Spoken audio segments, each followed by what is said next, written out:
మనకి చక్కగా వారంలో 3 మంచి రోజుల్ని దేవుడిచ్చాడు. జనరల్‌గా అందరికీ ఒక్కొక్క రోజు మంచి రోజు అని అంటారు. మనకిచ్చిన 7 దినాలు శుభకరమైన దినాలే. వాటిల్లో ప్రత్యేకమైనవి బుధవారం, శుక్రవారం, ఆదివారం. ఆదివారాన్ని ప్రభు దినం అంటాం. శుక్రవారాన్ని మంచి శుక్రవారం అంటాం. భస్మ బుధవారం అంటాం. అంటే మంచి బుధవారం అని కూడా అనొచ్చు. కాబట్టి ఈరోజు మంచి శుక్రవారం. యేసుక్రీస్తు ప్రభువారి నిమిత్తము ఈ శుక్రవారాన్ని మంచి శుక్రవారంగా ఈ లోకం పరిగణించడానికి గల కారణాన్ని గమనిస్తే, ఆయనకు ప్రజలు చేసిందంతా కీడే, ప్రజలకు ఆయన చేసిందంతా మేలే. సాధారణంగా సిలువ ఎవరిని వేస్తారంటే దేశద్రోహులను, దేవద్రోహులను, రాజద్రోహులను, బందిపోట్లను, ఇంకా దొంగలను, గజ దొంగలను సిలువ వేస్తారు. వీటిల్లో మన ప్రభువు దేనికి సంబంధించిన వాళ్ళు కాదు. ఒక వ్యక్తి ఉరి వేసుకుంటే 4 సెకండ్లలో చనిపోతాడు. ఒక వ్యక్తికి కరెంట్ షాక్ కొడితే 5 సెకండ్లలో చనిపోతాడు. ఒక వ్యక్తిని సిలువ మీదకి ఎక్కిస్తే 6 దినాల వరకు బ్రతుకుతాడు. సిలువ మీద ఉంటాయి. కానీ మన ప్రభువారు 6 గంటలు మాత్రమే సిలువ మీద ఉన్నారు. అందరూ 6 దినాలు ఉండొచ్చు అన్నదాన్ని 6 గంటలు మాత్రమే ఆయన ఉండి చనిపోవటానికి గల కారణం ఈరోజు ప్రజలే అనేదాన్ని తెలుసుకొనబోతున్నాం. తెలుసు మనకి, మరొకసారి దాన్ని దృఢపరచబోతున్నాం. ఈరోజు నా వాక్య ధ్యానము సిలువలో మౌనం, మౌనము ద్వారా విజయం. సిలువలో మౌనం, మౌనము ద్వారా విజయం. యెషయా గ్రంథంలో నుండి ఆ ఒక్క మాట నేను చదువుతాను. 53వ యెషయా గ్రంథము 53వ అధ్యాయము 7వ వచనంలో, అతడు దౌర్జన్యము నొందెను, బాధింపబడినను అతడు నోరు తెరవలేదు. వదకు తేబడు గొర్రె పిల్లయు, బొచ్చు కత్తిరించు వాని ఎదుట గొర్రెయు మౌనముగా నుండునట్లు అతడు నోరు తెరవలేదు. సిలువలో మన ప్రభువు మౌనమైపోయారు. ఎందుకు మౌనమైపోయారు అని మనం చూస్తే, ఎందుకు ఆయన నోరు తెరవలేకపోయారు? నోరు తెరిస్తే ఏమవుతుంది అని అంటే, ప్రజల తిరస్కారం,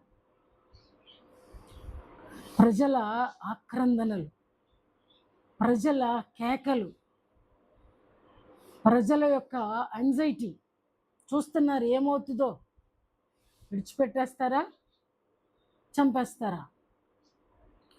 యెరూషలేము పట్టణం అంతా కూడా ఆనంద ధ్వనులతో మారుపోయిన వారం తిరగక ముందే యెరూషలేము పట్టణం అంతా కలవరముతో నిండిపోయిన సందర్భము.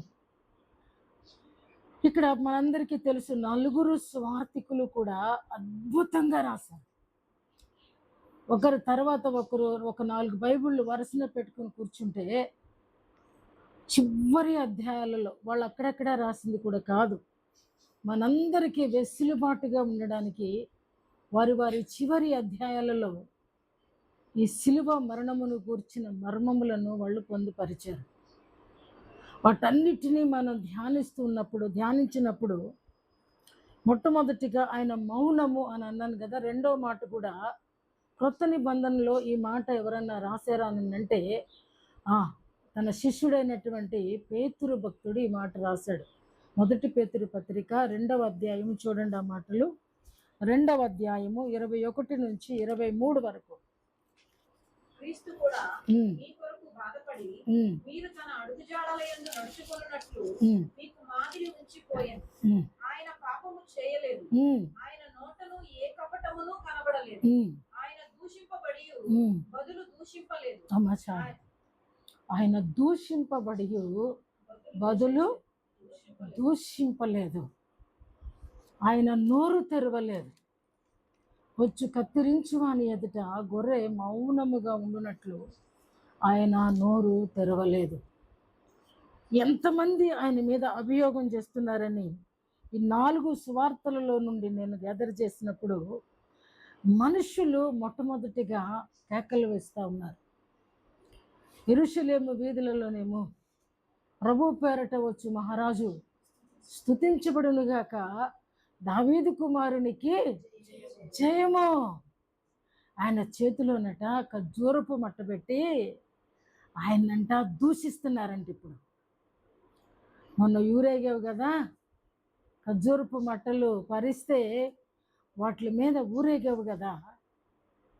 ఒక్కొక్క చిన్న ఆర్టికల్ జ్ఞాపకం వస్తుంది. ఒక వ్యక్తిని సిలువ వేశారట.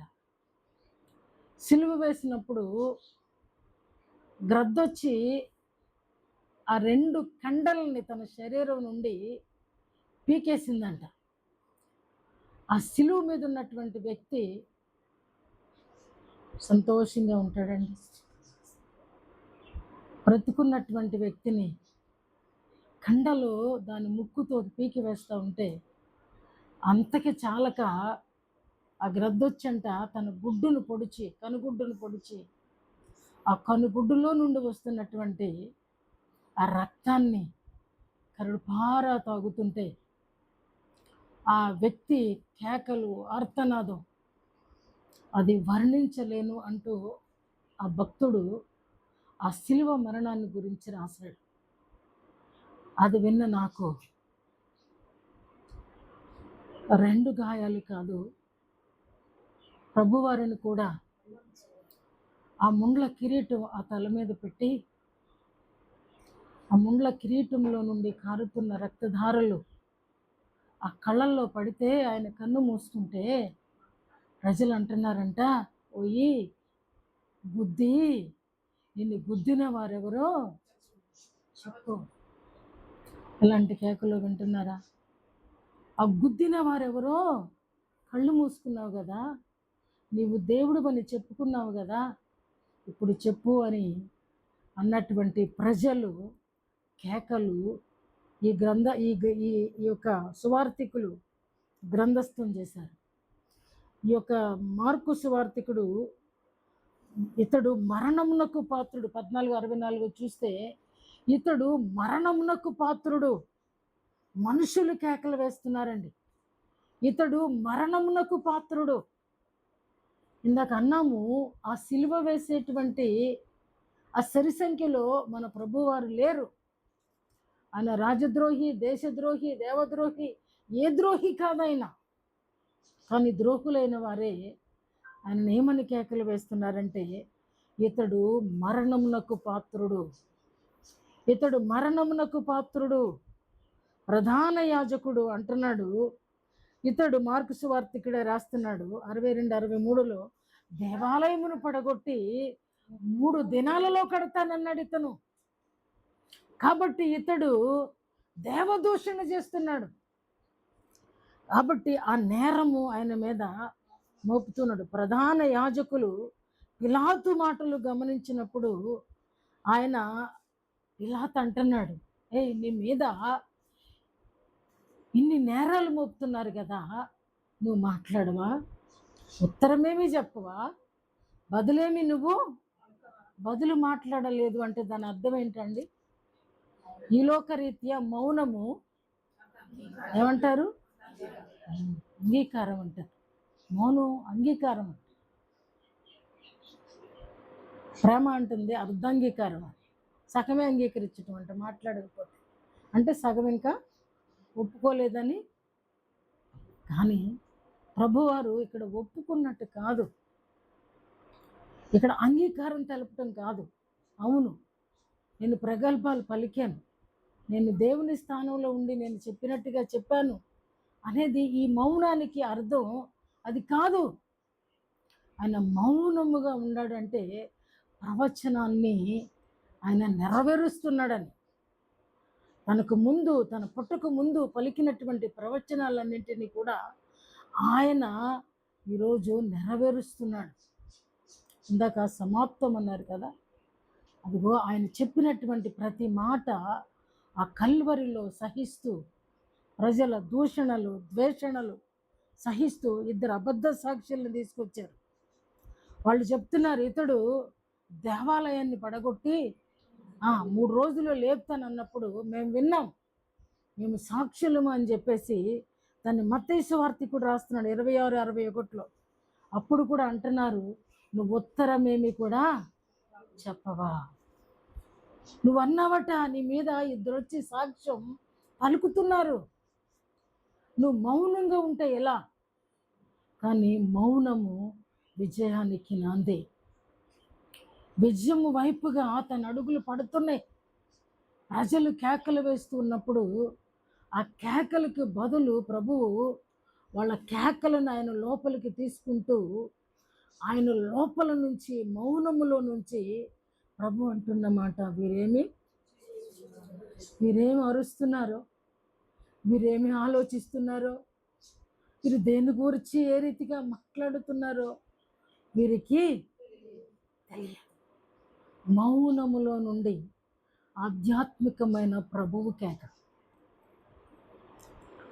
రెండవది, అప్పుడప్పుడు చూసిన వారికి ప్రభు యొక్క మూర్తిమర్థం అర్థం కాకపోయినా ఆయన మౌనం అర్థమైంది. ఎవరికండి? బందిపోటు దొంగలకు ఆయన మౌనం అర్థమైంది.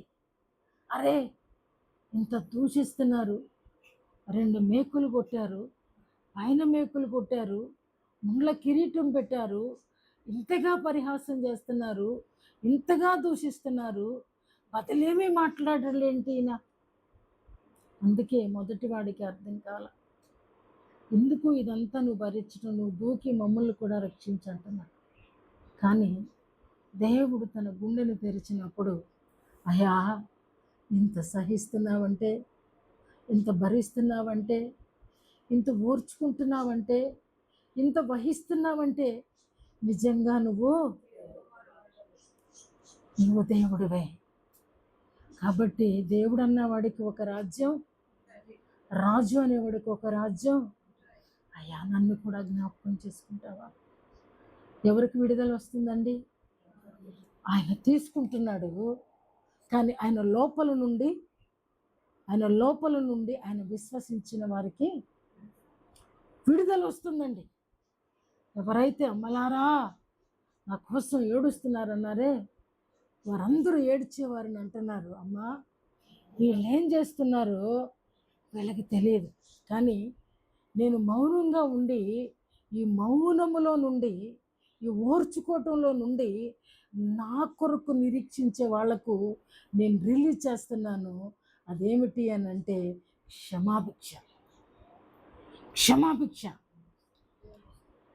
మీరు మోపేదంతా కూడా నేను తీసుకుంటున్నాను.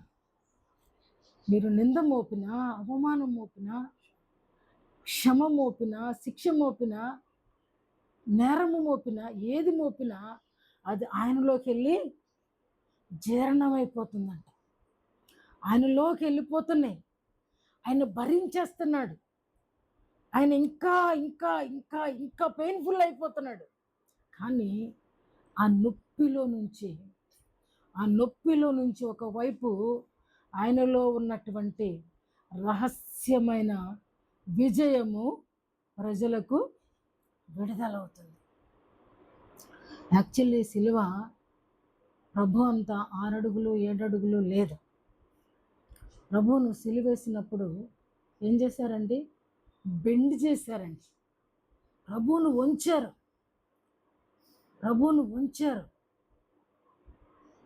అక్కడ ఉంటుంది కదా, 2 మోకాళ్ళు కొంచెం ముందుకు వచ్చినట్లు. యాక్చువల్లీ సిలువ నిలువ అడ్డం కాదండి, టీ షేప్లో ఉంటుంది సిలువ. అలా చక్కగా హాయిగా ఆనుకుని ఉండడానికి లేనే లేదు. అలాంటి పరిస్థితులలో దేవుడు అప్పటికి కూడా, ఆ నొప్పిలో కూడా, ఆ పరిస్థితులలో కూడా యూదులు వచ్చారు. ఇప్పుడు స్వజనులు వచ్చారు. వీళ్ళు ఏమంటున్నారో చూస్తే, వాళ్ళ కేకలు చూసినప్పుడు మత్తయి సువార్తికుడే రాస్తున్నాడు 27:13-14 రాస్తున్నాడు. ఇక్కడ కూడా ఒక్క మాటకైనను ఉత్తరం ఇయ్యలేదు. ఎన్నెన్నో అడుగుతున్నారు. ఎన్నెన్నో. ఏమి నేరం అంటే ఒకటే నేరం. ఆ నేరం ఏంటంటే దేవాలయాన్ని కడత. ఇదొక్కటే నేరం. కానీ ఇక్కడ విచారణ చేసినా సరే ఆయన ఒక్క మాటకు కూడా ఉత్తరం ఇవ్వలేదట. తర్వాత సైనికులు కూడా ఏమంటున్నారంటే, యూదుల రాజా నీకు శుభము. ఎంత గేలి చేస్తున్నారండి, ఎంత గేలి చేస్తున్నారు. ఇక్కడ ఈ మాట కూడా మత్తయి సువార్తికుడే రాస్తున్నాడు తన 27:27లో, యూదుల రాజా నీకు శుభము. సైనికులు కదా, గవర్నమెంట్ వారు కూడా ఆయనను గేలి చేస్తున్నారు. యూదులు గేలి చేశారు, స్వజనులు. తర్వాత ప్రధాన యాజకులు, పెద్దలు కూడా ఆయనను అపహాస్యం చేశారు. హేరోదు దగ్గరికి వచ్చినప్పుడు హేరోదు కూడా ఆయన అంటున్నాడు, అలాంటి పరిస్థితులలో ఒక సూచక క్రియ నేను చూడాలనుకుంటున్నాను, నువ్వు చెయ్యి. ఎంత ఉన్నదే ఎలాంటి పరిస్థితి అని అంటే, అసలు గాలి ఆడని, ఊపిరి ఆడనటువంటి పరిస్థితి. కానీ హేరోదు పరిహాసం చేస్తున్నాడు. మరలా హేరోదు పిలాతు దగ్గరికి పంపించాడు. పిలాతు అంటున్నాడు, చెప్పు, ఒక్క మాటైనా చెప్పు, నిన్ను విడుదల చేసే అధికారం కూడా నాకు ఉంది, నువ్వు మాట్లాడు. కానీ ప్రభు ఎక్కడా కూడా తన నోరు తెరిచినట్లుగా మనం చూడమండి.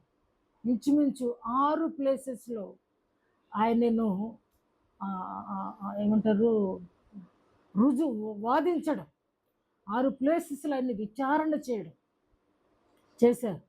అయినప్పటికీ ఒక్కదానికి మాత్రమే ఆయన బదులిచ్చారే తప్ప ఎక్కడ కూడా మరొక మాట ఆయన నోరు తెరిచి మాట్లాడినట్లుగా మనం చూడు. అయితే ఆ ఒక్క మాట ఏమిటంటే, నువ్వు రాజువేనా అంటే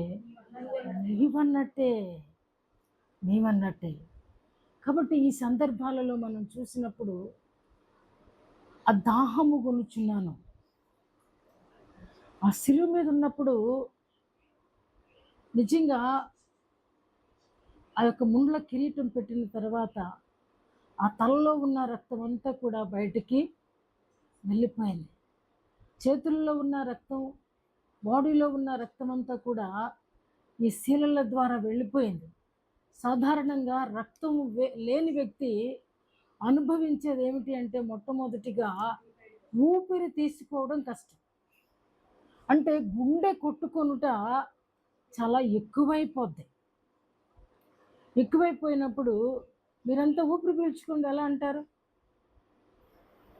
ఊపిరి పీల్చు గట్టిగా లేచారా? పైకి లేచారా? లేచినప్పుడు కాళ్ళు ముడిసిపోయి ఉన్నాయి, చేతులు కూడా ముడిసిపోయి ఉన్నాయి. పైకి లేచినప్పుడు అన్నీ సాగుతున్నాయా లేదా? సాగుతున్నప్పుడు నిజంగా ఆ గాయాలలో నుంచి నొప్పి, అది నేను నిన్న ధ్యానిస్తూ ఉన్నప్పుడు ఒకసారి కళ్ళల్లో నీళ్లు కారిపోతూ ఉన్నప్పుడు నా కళ్ళ ముందుకి ఒక విజన్ వచ్చింది.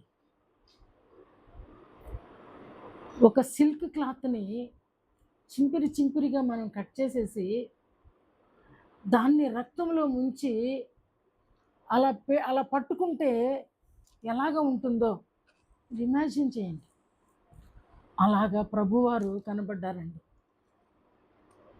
ముద్ద కదా, కారుతున్నటువంటి సిల్క్ అంటే దానిలో నిలవదు కదా, కారిపోతూ ఉన్నటువంటి రక్తదారులు, ఆకారం లేదు, ముద్దలాగా అన్నమాట. పీలికలు అంటే ఎక్కడ చూసినా సరే ఎక్కడ చూసినా సరే ఆయనకి ఒళ్ళంతా కూడా గాయాలమయమే. ఎక్కడ కూడా 2 అంగుళాల స్థలం ఆయన శరీరంలో ఆ రక్తము కారని చోటు లేదు. కాబట్టి ఈ రక్తమంతా పోయినప్పుడు మానవునిలో జరిగేది డిహైడ్రేషన్, దాహం కలుగుద్దండి. ఖచ్చితంగా దాహము, దాహము అనంటే వాళ్ళంట చేదు చెరకిచ్చారంట. ఇంకా ఎక్కువసేపు ఈయన శిక్ష అనుభవిస్తాడు. మనం ఈ చిరకిస్తే ఇది తీసుకుని మత్తుగా అలాగ పడుంటాడు అనుకుని వాళ్ళంట చేదు చిరకిచ్చారంట. ఆ చేదు చిరక తాగితే మత్తొచ్చి ఆ బాధ తెలియదట ఆ మత్తులో. కాబట్టి అంటే ప్రభువారు సిలువ మీద ఇంకా ఎక్కువసేపు శ్రమ పడాలనేది, అంటే కొట్టినా తృప్తి తీరల, ఏమండి రక్కినా తిరుపు కక్ష తీరల, సిలువకెక్కించిన కక్ష తీరల, ముండ్ల కిరీటం పెట్టించిన కక్ష తీరల, ఆయన మౌనంగా ఉన్న బదులు మాట్లాడకపోయినా ప్రజలలో ఇంకా అగ్ని జ్వాల చల్లారల. ప్రభు కేకలేస్తూ ఉన్నారు. తర్వాత మాట ఉంటుంది కదా, ఏమని ఆయనకి తెలిసిపోతుంది. నేను చూశాను ప్రాణం పోతున్న వ్యక్తిని, ఆ కిడ్నీలు ఫెయిల్ అయిపోతున్నప్పుడు. ఎందుకంటే శరీరంలో ఆయనకి నీరు కూడా మిగిలిన, రక్తము నీరును కారిపోయినాయి. నెక్స్ట్ ఏంటి ఆయనకి కలిగేది? ఎవరికైనా కిడ్నీకి నీళ్ళు లేకపోతే ఏం చేస్తుంది? ఏం చేస్తుంది అమ్మా? ఫెయిల్ అయిపోద్ది. కిడ్నీ ఫెయిల్ అయిపోతున్నప్పుడు శరీర స్పందన ఎలా ఉంటుందో చెప్పనే, నేను చూసా. ఆ నడువు నొప్పి భరించలేక భయంకరమైన కేకలేస్తారండి. చాలా కష్టంగా ఉంటుంది. అలాంటి కష్ట పరిస్థితులలో ప్రభుకి బాధ్యతే గుర్తుకొస్తుంది, కానీ ఫెయిల్ అయిపోతున్న గుండె కానీ ఫెయిల్ అయిపోతున్న కిడ్నీలు కానీ కాదు, ఇంకా నేను చేయడానికి ఏమైనా మిగిలి ఉందా? ఇది ఆయన ఆలోచన. దాహం అవుతుంది, కరెక్టే. వీళ్ళు దాహం ఇవ్వాలంటే ఇవ్వరో తెలుసు, కానీ నా ప్రభువుకి నాకు అప్పగించిన బాధ్యతలలో ఇంకా ఏమైనా మిగిలి ఉందా? జ్ఞాపకం తెచ్చుకుంటున్నాడు ఒక్కొక్కటి. అప్పుడు అంటున్నాడు, లేదు, నేను అన్నీ కూడా ముగించేశాను. నేను అన్నీ కూడా ముగించేశాను. చేయడానికి ఇంకా నాకేమీ లేదు. అద్భుతం. ఎందుకు ఈ మాట పలికాడు అని నేను ఆలోచన చేసినప్పుడు, నిజంగా మన జీవితాలలో కూడా ఏది చేయడానికి మనల్ని దేవుడు సృజించాడో, ఆయన కొరకు ఏం చేయాలని సృజించాడో, ఆయన జీవితంలో పార్ట్ అని చెప్పుకునే మనం ఆయన త్యాగంలో, ఆయన ప్రేమలో, ఆయన మౌనములో ఒక పార్ట్గా ఉండాలండి. ఒక పార్ట్గా ఉండాలండి.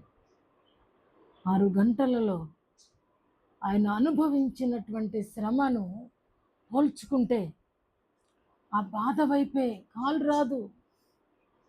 భయంకరమైన ఎండ పైన, క్రింద చూస్తే రాయి. ఊహించండి, నిన్న రాత్రంతా ఆయన్ని 6 చోట్లకి తిరిపారు, కూర్చోబెట్టి గౌరవించలేదు, ఆయన్ని ఒక నేరస్తునిలాగా. కానీ ఆయన చేయుటకు నాకు ఇచ్చినవన్నీ కూడా నేను చేశాను అంటూ యోహాను సువార్త 17వ అధ్యాయంలో అనుకుంటే చక్కగా ఆయన ప్రేయర్లో చెప్తాడు. అందుకే ఆయన ధైర్యంగా అంటున్నాడు, అయ్యా, నువ్వు నన్ను ఎందుకు పంపించావో, నువ్వు నాకు ఏ బాధ్యత అయితే అప్పగిచ్చావో, ఏ అధికారం అయితే నాకు ఇచ్చావో, ఏ బిడ్డల్ని నువ్వు ప్రిపేర్ చేయమని నన్ను నీవు పంపావో, అవన్నీ కూడా నేను ముగిస్తున్నానయ్యా, ముగించానయ్యా, చేసి ముగించానయ్యా. అవన్నీ కూడా ఇలాంటి పరిస్థితుల్లో కూడా నేను సమాప్తము చేశానయ్యా. అలా తను చాలా బాగా చెప్పాడు. ఆ సిన్ అనేది దేవునికి తన కుమారునికి మధ్య నిలిచిందంట.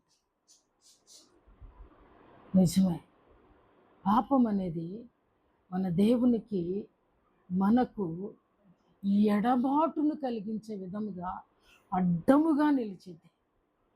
దేవుని మహిమను మనలోనికి రాకుండా, దేవుని మహిమను మనం పొందుకొనకుండా, దేవుని పరిశుద్ధతను మనం ఆస్వాదించకుండా అది అడ్డు నిలుస్తుంది.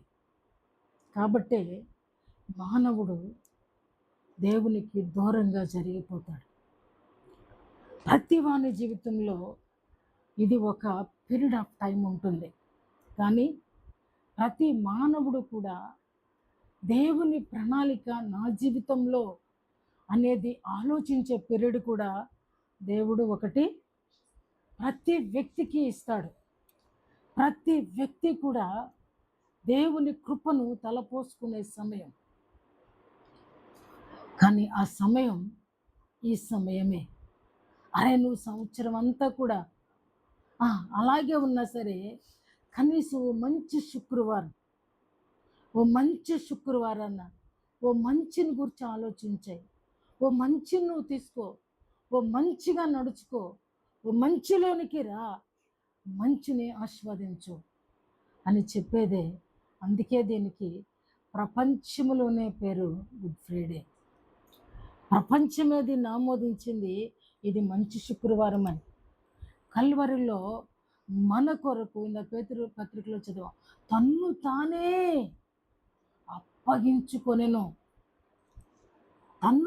అప్పగించుకున్నాడు. నేనే, మీరు వెతుకుతున్నటువంటి ఆ యేసు నేనే ఆ నజరేయుడైన యేసును. ఎవడు పట్టుకోవడానికి దమ్ము లేదాయన్ని. కానీ ఈరోజు అంటున్నాడు, దేవా నా చెయ్యి ఎలా విడిచావు. నిజంగా దేవునికి మానవుడికి ఆ ఎడబాటు కాలము ఎంతో క్లిష్టకాలము. వీళ్ళు ఎంత దూషించినా, ఎంత ద్వేషించినా ఆయన ఎక్కడ మాట్లాడలా. కానీ ఆ ప్రాణం తనలో సొమ్మసిల్లిపోతున్నప్పుడు, శరీరం కదండి, శరీరమేనా యేసు ప్రభుది? ఏమండి, శరీరమే, మనలాంటి శరీరమే, మనలో ఒకడి వంటి వాడంట ఆయన. కాబట్టి ఆ శరీరం తల్లడిల్లిపోతుంది. ఒకవేళ నా ఆర్గన్స్ అన్నీ కూడా డౌన్లోకి వెళ్ళిపోతున్నాయి, నా ప్రభువు ఎడబాస్తే ఇలాగే భూగర్భంలోనికి దిగిపోయే పరిస్థితా కదా. చనిపోయేవాడికి కొంచెం తెలుస్తుందండి. నాకే తెలుసు, ఎవరో కాదండి. నా ప్రాణం దిగిపోతుందండి లోపలికి. శరీరం ఏమో చాప మీద ఉంది. 2012లో నా ప్రాణం దిగిపోతూ ఉంది పాతాళానికి. అర్థమైపోతుంది నా ప్రాణం ఎక్కడికో వెళ్ళిపోతుంది అని. అంటే ఇదే అనుభవాన్ని ప్రభువారు కూడా ఆ యొక్క బలహీనత అని నేను అన్ను. కానీ ఆ త్యాగంలో నుంచి ఆ ప్రభు సహాయం ఉన్నంత వరకు నేను ఈ రీతిగా ముందుకు వచ్చేసాను. కానీ నా లోపల ఈ డీహైడ్రేట్ అనేది, మనల్ని దాహార్తి అనేది, ఆ లోన్లీనెస్ అనేది, ఆ ఒంటరితనం అనేది మనిషికి చాలా భయక్రాంతులను చేస్తుంది. అంటే అప్పుడు దాకా ఆయనకి ఒంటరితనాన్ని గురించి ఆయన ఎక్కడా కూడా అనుభవించలేదు. కానీ ఆ కల్వరిలో ఆ టైంలో దేవుడు అనుభవించినట్లుగా ఇక్కడ మనం చూస్తున్నాం. కాబట్టి ప్రతి మాటలో ఉన్నటువంటి అద్భుత రహస్యము మనల్ని ఉద్దేశించి మాట్లాడింది. ఒకవేళ అలాంటి క్లిష్ట పరిస్థితులు మీకు వచ్చినా, నీకు ఉద్దేశించబడినటువంటి నీ విధులు నువ్వు చేయాలి. ఒకవేళ అలా తండ్రి ఎడబాసే పరిస్థితి వచ్చినా, తండ్రి చేతిలో నుంచి నీ హస్తాన్ని నువ్వు వెనక్కి తీసేసుకున్నా, నువ్వు అనుభవించాల్సింది ఏంటి అని అంటే క్రీస్తుని కలిగి ఉన్న అనుభూతినే. అంటే నీ బాధ్యతను మాత్రం నువ్వు ఎప్పుడు కూడా మరిచిపోకూడదు. నా వెనకోడు చేస్తాడు, నా కొడుకు చేస్తాడు కాదు. చేయుటకు నీకు ఇచ్చిన పని విషయంలో ఈరోజు నువ్వు సమాప్తము చేయాలి అని దేవుడు సిలువలో నుండి నీకు హెచ్చరిక చేస్తున్నాడని నీకు నేను తెలియజేస్తున్నాను. కాబట్టి ఆయన నోరు తెరవని కారణం ఏంటి అని అంటే మనం ఈరోజు నోరు తెరవాలని. ఆయన రోజు మౌనముగా ఉన్నది ఎందుకు అని అంటే ఈరోజు మౌనముగా మనం ఉండకూడదని. ఆయన ఆ రోజు రోషానికి దిగి వస్తే ఈరోజు విజయం లేదు. ఎవడో దిగిరమ్మన్నాడని దిగొస్తే ఈరోజు ఈ గుడ్ ఫ్రైడే లేదు. మనం ప్రభువు గొప్పవాడని చెప్పడానికి లేదు, మా ప్రభువే గొప్పవాడని చెప్పడానికి లేదు, మా ప్రభువే తిరిగి లేచిన వాడని చెప్పడానికి లేదు. కాబట్టి మౌనంలో విజయము అంటున్నారు.